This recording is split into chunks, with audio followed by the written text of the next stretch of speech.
Srila Prabhupada ki jai. There's a lot of talk about religious conversion, and a lot of people are feeling danger out of it. People are converting to Christianity. In India, there's a whole lot of issue about Christian conversion, especially in Odisha and Bengal, even in Punjab. It's all over India now. Islamic conversion, that's a big issue in India. So, but all over the world, this religious conversion issue is there. Even in China, it's a communist country, and they are telling people are becoming religious. Religious conversion doesn't just mean you're converting from one religion to another religion. If you're atheist and you are becoming religious, that's also another religious conversion. So it's a big issue. So what's the solution for this? People ask me off and on, and my answer to this question is that this religious conversion, it doesn't make any sense, because you're converting from one religion to another religion. That's the common understanding. But the conversion will make sense only when you are religious in first place. People are not religious. These are religious denominations. People call themselves Hindu, they call themselves Islam, they call themselves Christians. But look what's happening. Bangladesh, what happened? People are fighting like cats and dogs. Islamic people, they're like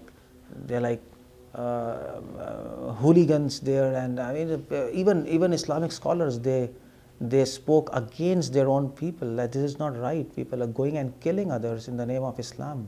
Islam doesn't stand for this kind of terroristic activities, and there was a lot of sound in the entire world for this kind of issues. I mean to say, look at what happened in France, and ordinary Christians, their head was decapitated. So it's a big issue all over the world about religious conversion and religious terrorism. This is all linked. But as far as I think is, according to scriptures, according to Bhagavad Gita, if you really look at this situation in a very neutral way, people are not religious at all. How many Islamic people who are doing all these things, they understand the Quran. It's not we are saying, because we are Hindus. Their own brothers, Islamic scholars, they say they have not understood ISKCON. Quran, they have not understood Quran. ISIS and all these people, jihad, in the name of jihad is terrorism, Pakistan issue, there are so many things. Quran doesn't stand for that. They have not read Quran as it should be read. People say we have read books. So in that sense, they are not religious, because they don't understand the spirit of religion. They have read some books about religion. They practice some rituals about religion, but they have not taken the spirit of religion. And the spirit of religion is to understand God and love God and serve God. That's the spirit of religion, so that entire world can be peaceful. That's the spirit of religion. In fact, when Srila Prabhupada started ISKCON, International Society for Krishna Consciousness, he established this movement.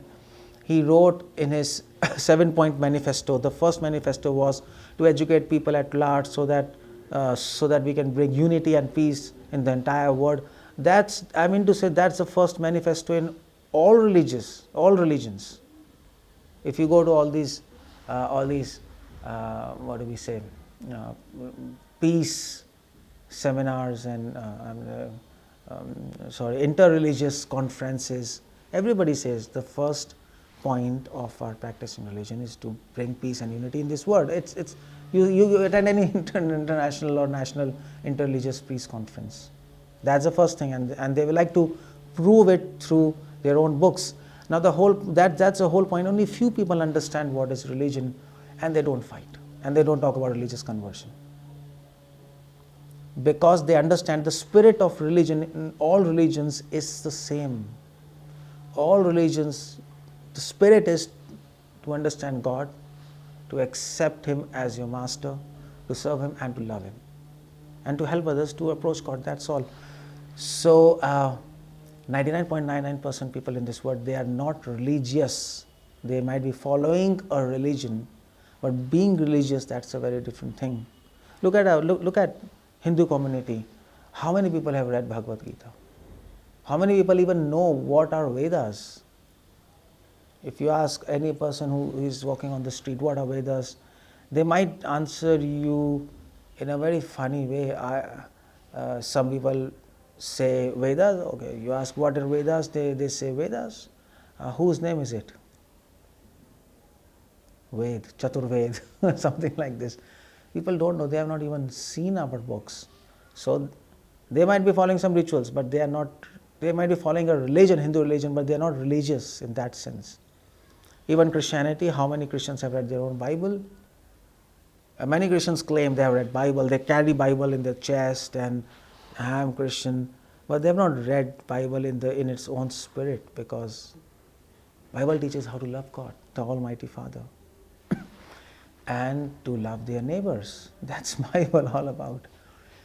So conversion from Hindu religion to Christian religion and then back and forth, this is a useless fight, I think so. The only solution, so religious conversion itself, it doesn't make any sense, because nobody is religious, first of all. Everybody is some bookish, following some bookish rituals. So what's the solution of this? People are alarmed about religious conversion. Well, the only solution is teach them, educate them what is real religion. 1 + 1 is 2. In America, in India, in China. Our founder Acharya used to say that. So, God is God, whether in Bible, Quran or Gita. To love God is the same everywhere. To serve Him is the same.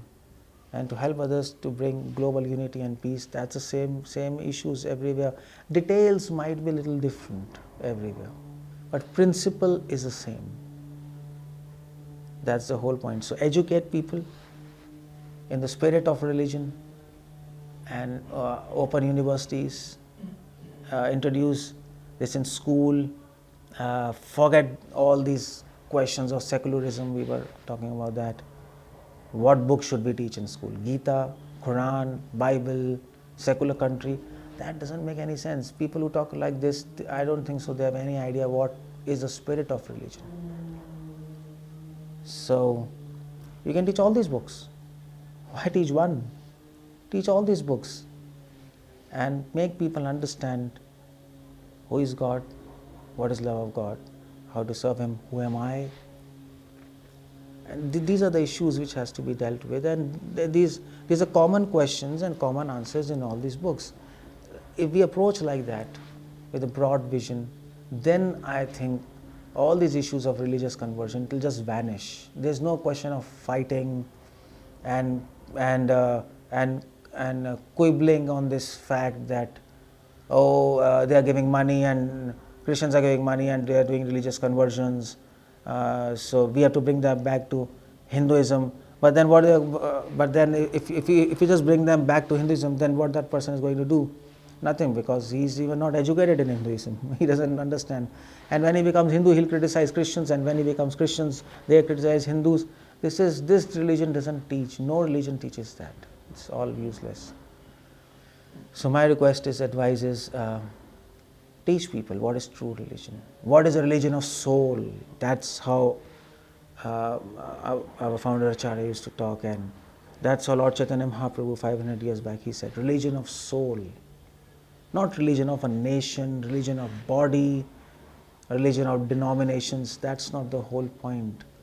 And that religion of soul, all scriptures talks about religion of soul as a common denomination factor, common principle. And then people can come together. What's that? I was many years back. I was seeing I attended a seminar of one of our sannyasis in ISKCON, and he said, Krishna consciousness is real united nation, because you come to ISKCON, there are people from all denominations. There are Christians, there are Muslims, there are Chinese, there are Americans, there are Indians, and they're following Krishna consciousness. Krishna consciousness means religion of soul. We teach here the spirit of religion. Prabhupada went to America. He said, if you're Christian, try to understand your book, try to understand God and love God. That's all. If you're Hindu, you try to understand God and love Him. You can call God by many names, that doesn't matter, but principle is the same. To understand Him, to love Him, surrender to Him, and have a relationship with Him, that's all. So I think that's a solution for this religious conversion. The problem is at the root. Otherwise, we'll be fighting superficially and there'll be no solution. You have to educate people. There's no solution for this. Every solution is a very temporary adjustment which will not help in the long run. Hare Krishna. Thank you.